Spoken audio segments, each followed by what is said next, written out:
अरे पकड़े कैसे गए तुम? जनाब गलती हो गई जनाब, क्या करें, इतनी बड़ी गलती कर दी। जनाब सीख जाएंगे जनाब, धीरे धीरे सीख जाएंगे। अरे ऐसे कैसे सीख जाओगे, क्या करें फिर? आतंकवादी बनना एक कला है, हम सिखाएंगे तुम्हें, क्योंकि हम खानदानी आतंकवादी हैं। हमारे अब्बू आतंकवादी, दादा आतंकवादी, परदादा आतंकवादी, उसके अब्बू आतंकवादी, सब आतंकवादी, सातों पूछते आतंकवादी। ऐसा नहीं कि पहले आतंकवादी थे फिर शरीफ हुए फिर आतंकवादी बन गए, नहीं, हम शुद्ध आतंकवादी हैं। अरे हम भी खानदानी आतंकवादी हैं, वो तो गलती से शरीफ हो गए थे पर फिर से आतंकवादी बन गए। अरे पर तुम इसको सिखाओ कि आतंकवादी कैसे बनना है।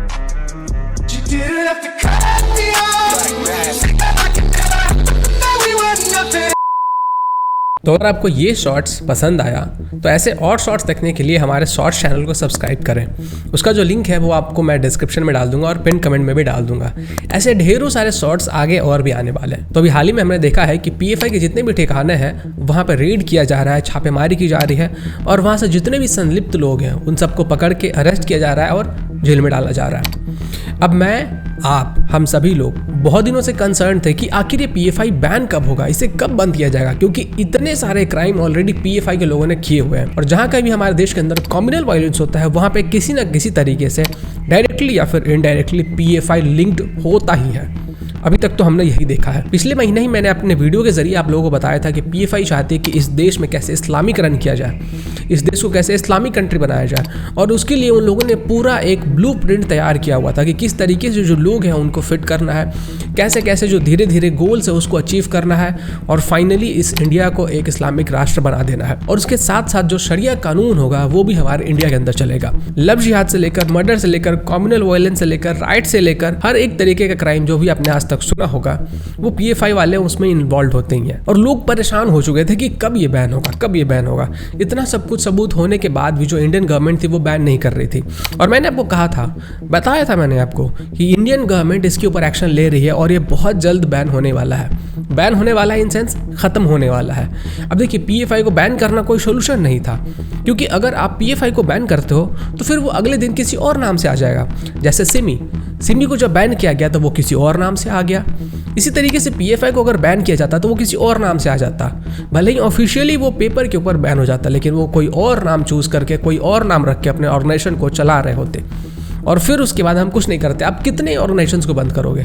एक बंद करोगे दूसरा आएगा, दूसरा बंद करोगे तीसरा आएगा। जो रूट्स है उसके ऊपर वार करो। रूट्स कौन थे?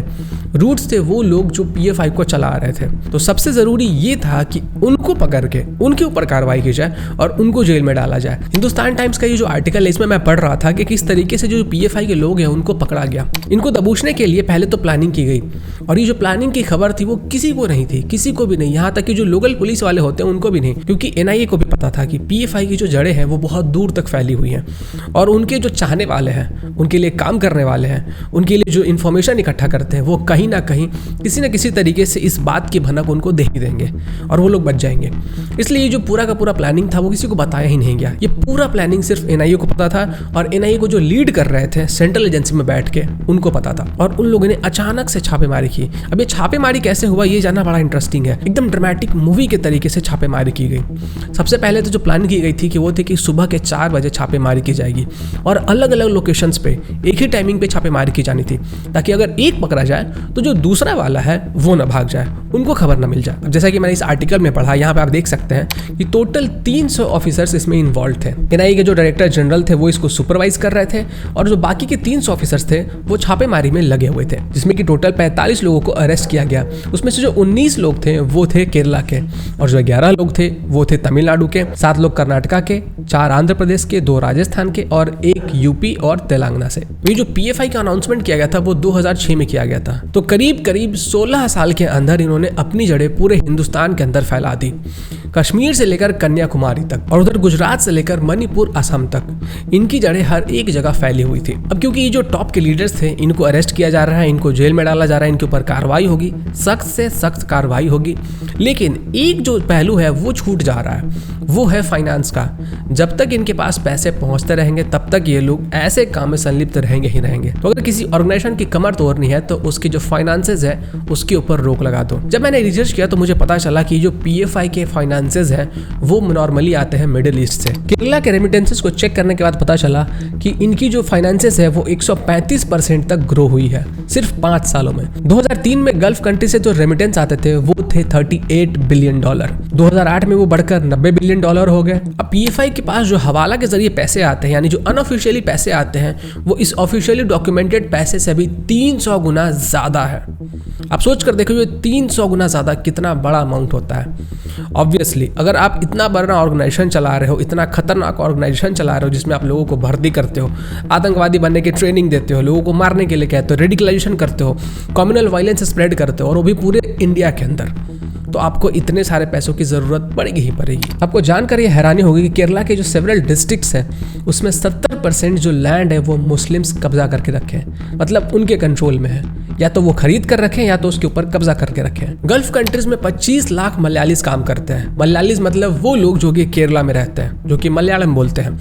अब ये जो मलयालीज है जो कि गल्फ कंट्रीज में रहते हैं उनमें आधे से ज़्यादा यानी कि 12 लाख से भी ज़्यादा मुस्लिम्स हैं, और वहाँ से फंडिंग इनको आती है। ISI का नाम तो आप लोग जानते ही होंगे। अगर आप लोग को नहीं पता तो मैं आपको बता दूं कि ISI पाकिस्तान की एक एजेंसी है। जैसे इंडिया की एक एजेंसी है रॉ, उसी तरीके से पाकिस्तान की एजेंसी है ISI। और ISI कोलंबो को यूज करके साउथर्न पार्ट ऑफ जो इंडिया है वहाँ पे अपना हेडक्वार्टर सेटअप करना चाहती थी, लेकिन ये जो पूरा का पूरा प्लान था वो उसके एक आदमी के द्वारा ही लीक हो गया, जिसका कि नाम था आमिर जुबैर सिद्दीकी। मैं इस जुबैर की बात नहीं कर रहा हूँ, वैसे ये भी कुछ कम नहीं है, इसके बारे में तो हम लोग अक्सर बात करते हैं। ISI को पता था कि जो साउदर्न पार्ट ऑफ इंडिया है वहाँ पे ये लोग आसानी से अपना हब सेटअप कर सकते हैं, वहाँ पे आसानी से अपने काम को ये लोग अंजाम दे सकते हैं, क्योंकि साउदर्न पार्ट ऑफ इंडिया में ऑलरेडी PFI बहुत ज़्यादा एक्टिव है। उनके पास बहुत सारे मेंबर्स हैं जो कि इन कामों में संलिप्त रहते हैं, और वहाँ पे श्रीलंका, तमिलनाडु और केरला के थ्रू स्मगलिंग बहुत आसानी से हो जाती है, तो इस जरिए उनके पास फंडिंग भी आ जाती। अब PFI के पास जो पैसे आते हैं उनमें से कुछ पार्ट कैटल स्मगलिंग से भी आते हैं। हैरान मत होइए, अभी आगे और भी बहुत सारी चीज़ें आपको जाननी है। कैटल स्मगलिंग, जी हाँ, कैटल स्मगलिंग मतलब कि जो गाय और भैंसे होते हैं उनकी स्मगलिंग करके। अब ये स्मगलिंग कैसे होता है? ये स्मगलिंग होता है उत्तर प्रदेश के जो बॉर्डर एरियाज हैं वहाँ से, बिहार से होते हुए, वेस्ट बंगाल से होते हुए बांग्लादेश जाके। तो जो मवेशी होते हैं उनको उत्तर प्रदेश के बॉर्डर एरिया से, बिहार से होते हुए, वेस्ट बंगाल से होते हुए बांग्लादेश भेजा जाता है और वहाँ से पैसे लिए जाते हैं। 2006 में उत्तर प्रदेश की पुलिस ने ऐसे ही एक संगठन का पर्दाफाश किया था, और इसका जो आतंकवादी था अजीजुर रहमान, जो कि खुद इन्वॉल्व था 2005 के संजीवी ट्रेन ब्लास्ट में और 2006 के संकट मोचन मंदिर के ब्लास्ट में। साथ ही साथ वो वाराणसी में जो ब्लास्ट हुआ था उसमें भी संलिप्त था। उसके पास से 2 kg के RDX और 10 हैंड ग्रेनेड्स भी बरामद किए गए थे। आपके मन में आ रहा होगा कि जो कैटल्स होते हैं, जो मवेशी होते हैं, उनको बांग्लादेश ही क्यों भेजा जाता है, किसी और कंट्री में क्यों नहीं भेजा जाता है? तो इसका आंसर यह है कि बांग्लादेश में मवेशियों को भेजने के लिए कम परेशानी उठानी पड़ती है, कम रिस्क उठाना पड़ता है। बाकी के जो कंट्रीज वहाँ पे भेजने में ज्यादा रिस्क है और फायदा भी दोगुना होता है, क्योंकि हमारे आसपास के जो कंट्रीज हैं उनमें सबसे ज्यादा जो लेदर प्रोडक्ट्स के काम करते हैं वो है बांग्लादेश वाले।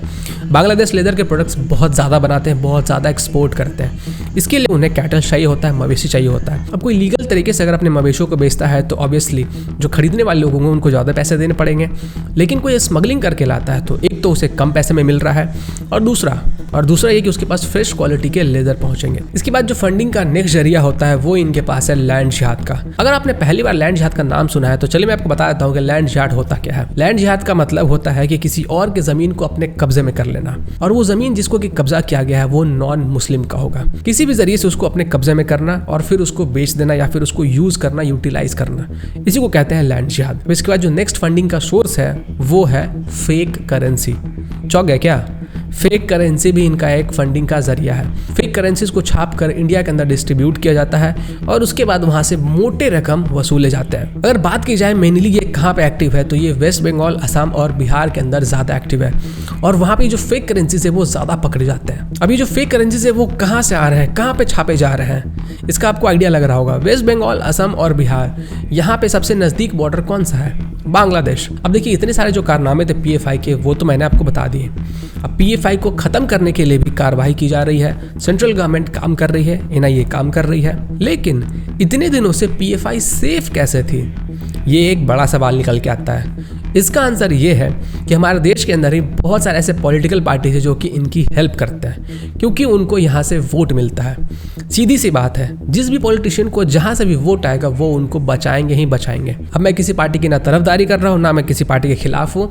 मेरे पास कुछ डेटा है जो मैं आपके साथ शेयर करना चाहता हूँ। उसके बाद आप डिसाइड कर पाओगे कि कौन सी पार्टी इनकी हेल्प कर रही है, कौन इनको बचा रही थी इतने सालों से, और अब जबकि NIA इनके ऊपर शिकंजा कस चुकी है तो कौन है वो पार्टीज जो इनको बचाने के लिए आगे आ रहे हैं। इस न्यूज आर्टिकल में आप पढ़ सकते हो, ban on PFI, no such situations in Karnataka, says Siddaramaiah, BJP alleges appeasement. Siddaramaiah जो कि कर्नाटका के CM थे 2018 में, वो कहते हैं कि हम लोग कभी भी PFI को बैन करने वाले नहीं है, ना हम लोग इसकी कोई प्लानिंग कर रहे हैं। और ये जो सिद्धरमैया जी का स्टेटमेंट आया था वो आया था झारखंड में जब PFI को बैन किया गया था उसके बाद। ये जो सिद्धरमैया है वो कांग्रेस पार्टी से आते हैं और हमने अक्सर देखा है कि कांग्रेस खुलकर PFI को सपोर्ट करने आती है। बाकी आप लोग खुद समझदार है कि कौन सी पार्टी इनको बचा रही है। और मजेदार शॉर्ट्स देखने के लिए हमारे शॉर्ट्स चैनल को सब्सक्राइब करें, लिंक इन डिस्क्रिप्शन और पिन कमेंट।